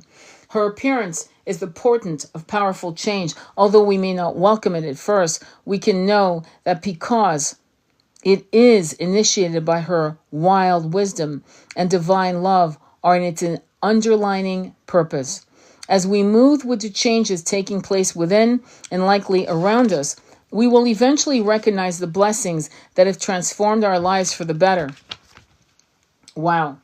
That was powerful. That was your, chills, no kidding. That was your message. Yeah, that was your message. So this whole live is going to be on YouTube probably tonight, latest tomorrow morning, only because it takes a while for them to release it, YouTube. But please follow me there. I am so glad we all got to be in a circle together. I'm so glad we got to share the tarot readings, the messages you needed to read. And you can't make this shit up. One is connected to the sun. Okay? It's connected to clarity, to healing. And you need to know what you want. Thank you so much. That was incredible. It was incredible. I thought it was incredible for all of us. So I'm really happy. Really, really happy. And thank you for allowing me to be of service. And if you want a reading, contact me directly. Please don't get shysted by people saying, I felt your energy. I just think I feel so connected to you. And they're posing as me. Don't do that. Or anyone else. No one's giving readings unless you contact them directly on their website, or you can message me directly. But frankly, just use my website. But if you don't hear from me in a few days, one of my clients actually reached out to me a couple days ago and said, did you get my message? I went, no, I never got your message. So if you don't hear from me, go ahead and just message me personally. Give me your phone number and I'll call you. Make sure you tell me if you're outside the country and I'll just call you on WhatsApp. Okay? All right. Much love. I cried like a baby. Oh, that's wonderful release. That's wonderful, wonderful release. Oh, Kyle, yeah, check it out. Hopefully it'll help. But there was a lot of tarot readings today. And I think hopefully you'll enjoy it. And if you guys enjoy it, please make a comment. And I'd love to talk to you on YouTube. All right, sending you much love on your journey. Namaste. Be well.